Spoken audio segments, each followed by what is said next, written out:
नमस्कार बच्चों। आज हम आपको क्लास 6 की एक्सरसाइज 1.3 करवाने वाले हैं आपको, जो आपकी मैथ एनसीईआरटी बुक से है। इस एक्सरसाइज में सन्निकटन के बारे में चर्चा करनी है। सन्निकटन, जैसा कि नाम से ही पता चल रहा है इसके से, निकट होना, किसी के निकट होना। तो इस एक्सरसाइज में प्रश्नावली में हमें करना क्या है, व्यापक नियम का पालन करते हुए निम्न का आकलन करना। आकलन क्या होता है? अंदाजे से बताना। जैसे ये बोर्ड है आपका, मैं ये कहने लगूंगा अंदाजे से ये कितना लंबा होगा, ये 1.5 मीटर होगा या 2 मीटर का होगा, अंदाजे से। मुझे एग्जैक्ट नहीं पता क्या है, तो हमें आकलन करना है। और आकलन भी किस में करना है? एक दहाई तक और एक सैकड़े तक। कैसे करना, देखो मैं आपको एक समझाता हूँ ये चीज़। ये मान लो संख्या रेखा है, ये गिनती है आपकी 1 2 1 2 3 4 5 6 7 8 9 10 11 12 13 14 15 16 17 18 और ये 19 और ये 20। कोई संख्या मान लो 12 है आपकी। देखो 12 जो है, जब हम दहाई तक सन्निकटन करना है, दहाई तक, तो 12 किसके नजदीक है? ध्यान से देखो, 12 10 के नजदीक है, ना कि 20 के। 20 बहुत दूर है। 19 किसके नजदीक है? 20 के नजदीक है। 18 20 की, 17 20 की। तो ये होता है दहाई तक सन्निकटन करना। यही बात अब सैकड़े की आती है। सैकड़े मान लो अब ये था आपका 100 और ये हो गया आपका 110 120 130 140 150 160 170 180 190 और ये 200, फिर ये आ गया 210 220 230 240 250 260 270 280 290 और ये आ गया 300। अब सैकड़े में कैसे करना है, ध्यान से। मान लो आपका पास है 125, तो 125 कहाँ होगा? यहाँ होगा, इस 30 इधर। तो बताओ 125 किसके पास है? 100 के पास है। 195 यहाँ है, किसके पास है? 200 के पास है। तो ये होता है सन्निकटन करना, ठीक है, जिससे कि हमें आकलन करने में आसानी हो जाए। करते हैं, क्वेश्चन करते हैं। पहला क्वेश्चन क्या है? व्यापक नियम का पालन करते हुए निम्न का आकलन करो। तो 796 को हम क्या मान लेंगे भाई? इसको मान लेते हैं 800 घटा 314 किसके पास पड़ रहा है? 300 के पास है। सिंपल घटा होगी, 800 में 300 क्या, तो 500। बहुत सिंपल। चलिए इसको देखते हैं एक बार। 12,904 किसके पास है? 13,000 के पास है। 12,000 भाई, अब ये हजारों की बात चल रही है, हजारों में लेंगे ना भाई। तो 12,000 जो है वो 13,000 के पास है, प्लस 2,888 किसके पास है? 3,000 के पास। तो 13,000 और 3,000 क्या हो जाएगा भैया? 16,000।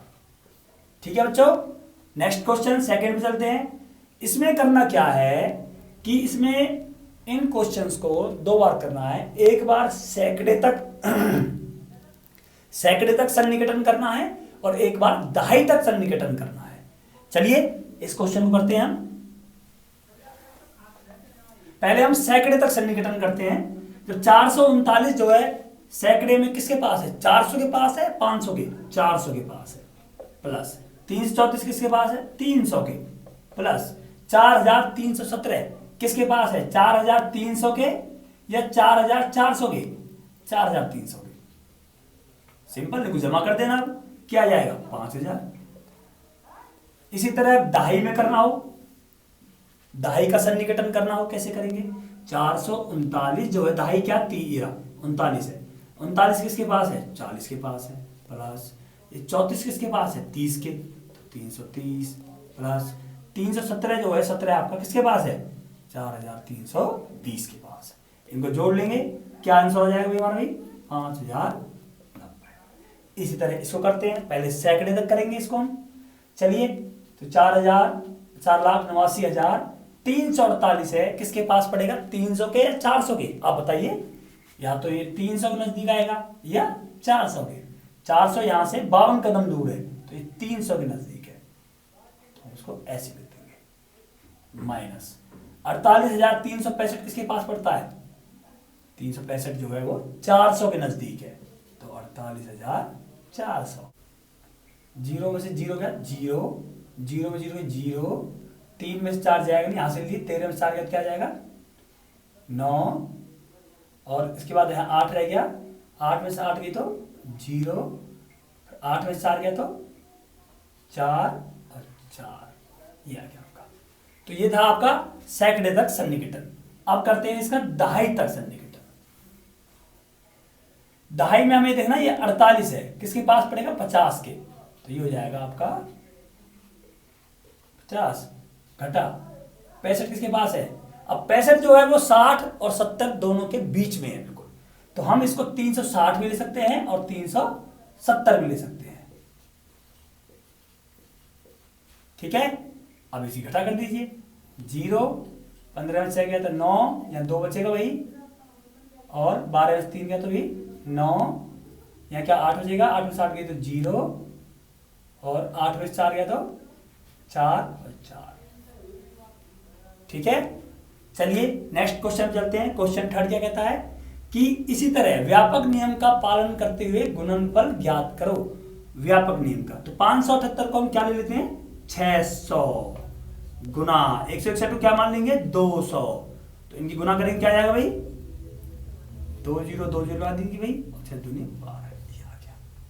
ऐसे 1291 है ये 1291, क्या मान लेंगे हम 1300 मान लेंगे गुना 592 में क्या ले लेंगे 600 ले लेंगे, क्या आई गुना इनकी। ठीक है, तो ये थे आपके सन्निकटन वाले क्वेश्चन थे। चलें आगे चलते हैं। अगला टॉपिक है हमारा रोमन संख्या।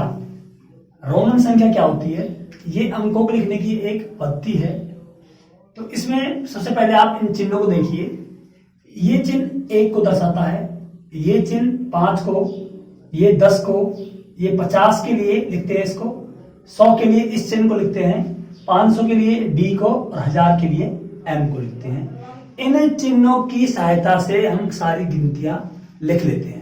कैसे लिखते हैं देखो पहले ध्यान से, 1 के लिए हमने लिखा 1 बार, ये 2 के लिए 2 हो जाएंगे, 3 के लिए 3 डंडे हो जाएंगे, और 4 के लिए अब हमें 4 डंडे नहीं बनाने हैं, ये गलत है। हम एक चिन्ह की 3 बार पुनरावृत्ति कर सकते हैं, वो भी सबकी नहीं कर सकते हैं पुनरावृत्ति, ये बात भी ध्यान रखो आप। हम इसकी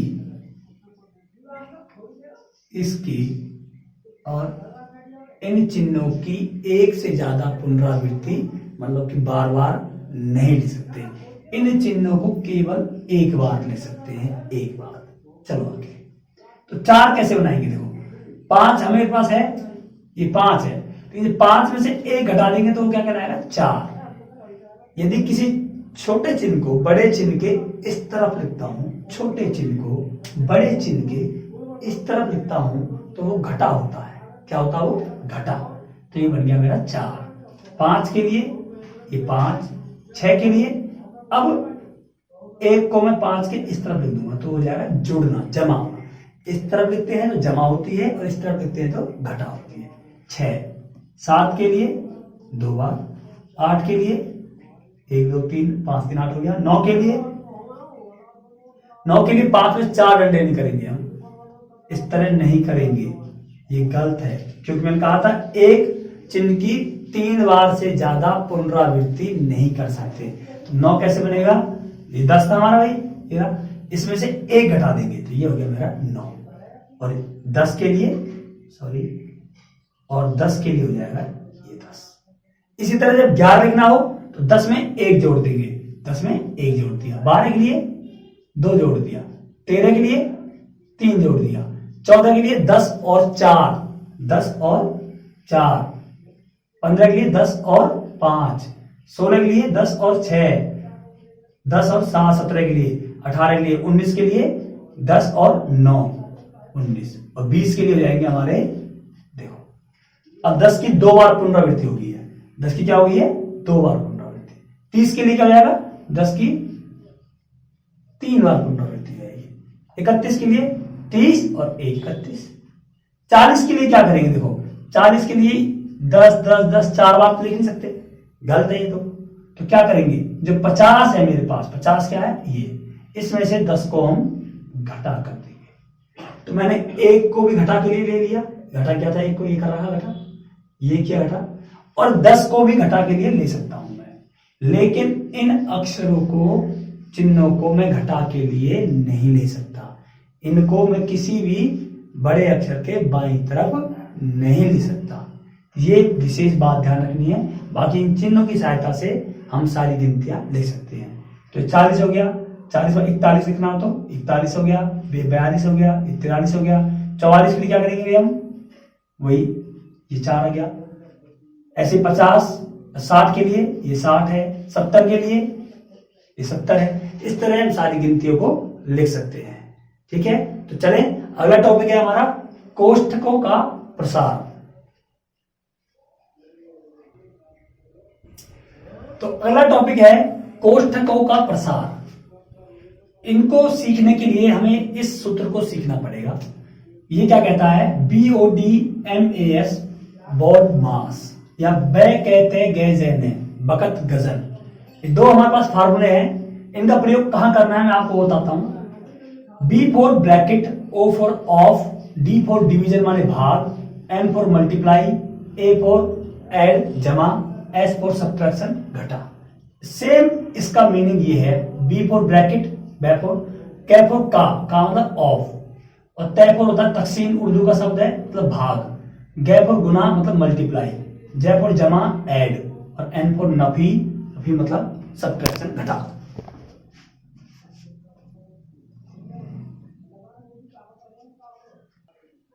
तो चलो चलते हैं अगले टॉपिक पर। अगला टॉपिक है कोष्ठकों का प्रसार। कोष्ठकों का प्रसार करने के लिए हमें इस सूत्र को सीखना होगा, फार्मूले को। ये फार्मूला है बॉड मास या बकत गजन। ये सेम चीज है, बिल्कुल एक जैसी है। बहुत से लोग हिंदी में याद कर लेते हैं, बहुत से इंग्लिश में याद करते हैं। B for bracket, B for bracket, O for of, of को का कहते हैं हिंदी में, डी फॉर डिवीजन, तकसीम तैसे भाग, एन से मल्टीप्लाई, गै से गुना एक बात है, ए से ऐड जैसे जमा, एस से सब्ट्रैक्शन, और एन से नफी घटा। ये सब एक बात है। बहुत ही इंपॉर्टेंट चीज है। ज्यादातर कंपटीशन लेवल के एग्जामों में इस फार्मूले की आवश्यकता पड़ती है। इसकी आवश्यकता कहां पड़ती है, देखो मैं आपको क्वेश्चन लिखता हूं आपके लिए। जैसे 50 गुना 20 भाग 2 जमा 4 घटा 3 जमा 8 जमा 3 जमा 5 घटा 9 या का 2। ये मैंने इसमें सभी चीज ले ली है जो इसके अंदर दी गई है। वैसे आपके सिलेबस में ये चीज नहीं है, और फिर भी मैंने ले लिया है। सबसे पहले अब इस सवाल को करने के लिए बच्चा कंफ्यूज होता है कि सर क्या किया जाए, पहले भाग करें, गुना करें, जमा करें, ब्रैकेट खोलें, क्या किया जाए। तो ये ऐसे क्वेश्चन को सोल्व करने के लिए हमें बोर्ड मास की आवश्यकता पड़ती है, बकत गजन की आवश्यकता पड़ती है। सबसे पहले बी फॉर ब्रैकेट, हम किसी को भी सोल्व नहीं करेंगे, केवल ब्रैकेट को सोल्व करेंगे, जो भी कुछ ब्रैकेट के अंदर है। तो बाकी ऐसे की ऐसे ही लिख देंगे हम। ब्रैकेट में क्या, 3 जमा का 8 जमा का, दोनों की क्या होगी जमा, 8 और 3 11। एक बात मान लो ब्रैकेट के अंदर एक से ज्यादा चीजें हों, जैसे कि गुना भी हो, जमा भी हो, तो फिर हम दोबारा से इस चीज को देखते हैं। यहां पर केवल जमा है, जमा कर लेंगे, 8 और 3 11 आ गया। पीछे क्या है, जमा 5 घटा 9 का 2। इसके बाद नंबर आता ऑफ। ऑफ को हिंदी में का कहते हैं, ये रखा। इंग्लिश में होता तो यहां ऑफ लिखा होता, क्या लिखा होता, ऑफ, ऐसे। तो अब हम इसको सोल्व करेंगे, बाकी को सोल्व नहीं करेंगे। बाकी ऐसे की ऐसे सेम लिख देंगे बिल्कुल।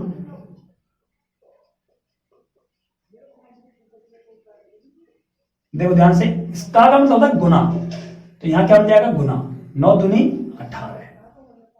ठीक है, ये कर दिया हमने। इसके बाद नंबर आता है डी फॉर डिवीजन। डिवीजन माने भाग, भाग का नंबर आता है। अब हम भाग करेंगे, बाकी को नहीं छेड़ेंगे किसी को भी। भाग कहां है आपकी, यहां पर है ये। बाकी को ऐसे के ऐसे लिख देंगे। तो 20 को भाग 2 से करेंगे तो क्या आ जाएगा हमारा भाई, 10। पीछे क्या था, जमा 4 घटा 3 जमा 11 जमा 5 घटा 18, ये आ गया आपका। इसके बाद डी हो गया M फॉर मल्टीप्लाई। अब मल्टीप्लाई मतलब गुना, गुना करेंगे। गुना कहाँ है देखो ध्यान से, गुना यहां पर ये दिया आपकी 50 गुना 10, तो क्या आंसर आएगा 500। बाकी ऐसे के ऐसे ही हम लिख देंगे, ठीक है। अब उसके बाद आती है हमारी जमा और घटा। जमा घटा को हम एक साथ कर सकते हैं, कैसे, जो जमा के चिन्ह हैं एक जैसे चिन्ह हैं उन्हें जमा कर दो, घटा घटा के हैं उनकी भी जमा कर दो। अब आपको यहां पर चिन्ह देखने हैं, चिन्ह एक जैसे हो तो जमा करो, अलग अलग हो तो घटा करो। एक जैसे कैसे हैं, 18 घटा का है और 3 घटा का है, इन दोनों को जोड़ो। ये जमा का, ये जमा का, ये जमा का, ये जमा का चिन्ह, सब चिन्ह कैसे हैं, एक जैसे, इनको जोड़ो। 500, 11 और 4 15 और 5 20, 20 और 500 का 520। चिन्ह किसका आएगा, बड़े का। घटा 3 और घटा 18 का आएगा 21, चिन्ह किसका आएगा, बड़े का, घटा 21। अब इसका चिन्ह घटा है, इसका चिन्ह जमा है, दोनों की क्या होगी, घटा होगी। चिन्ह कैसे हैं, अलग अलग। तो 520 में से 21 गया, क्या हो जाएगा भाई, 499।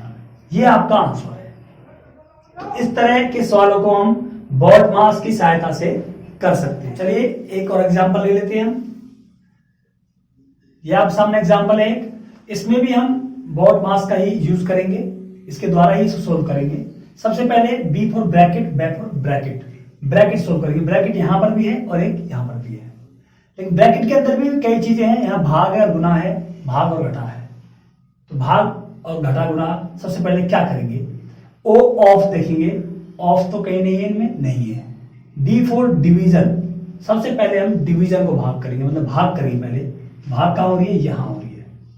तो 20 को 4 से भाग करेंगे, क्या जाएगा आंसर, 5 गुना 5 जमा 8 गुना, यही भाग हो रही, भाग करेंगे। 30 को 3 से भाग किया, क्या है 10 घटा के 4, ठीक है। लेकिन ब्रैकेट अभी पूरी सोल्व नहीं हुई है, ब्रैकेट अभी पूरी सोल्व नहीं हुई है, इसलिए मैंने इसको भी ब्रैकेट में ही रखा है, ब्रैकेट से बाहर नहीं निकालना है। चलिए आगे करते हैं। डी हो गया मेरा, उसके बाद एम मतलब गुना, मल्टीप्लाई। तो गुना कहां है वो करेंगे, इसके अंदर हो रही है गुना, तो इसे करेंगे 5 गुना 5 25। तो ये पूरी सॉल्व हो गई है, इसकी ब्रैकेट मैंने हटा दी है। जमा 8 गुना, ये ब्रैकेट रह रही है। जब तक ये ब्रैकेट सॉल्व नहीं होगी मैं इस गुना को नहीं कर सकता। इसके अंदर क्या है, गुना है ही नहीं, क्या है, ऐड और सब्ट्रैक्शन।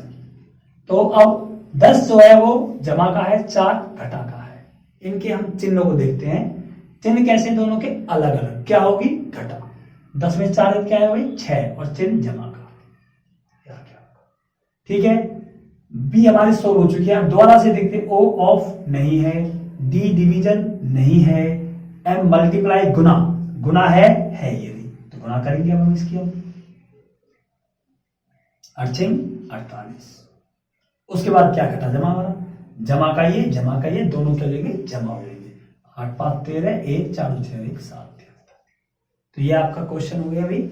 आप बोर्ड मास की सहायता से इस तरह के क्वेश्चन को आसानी से सॉल्व कर सकते हैं। Thank you.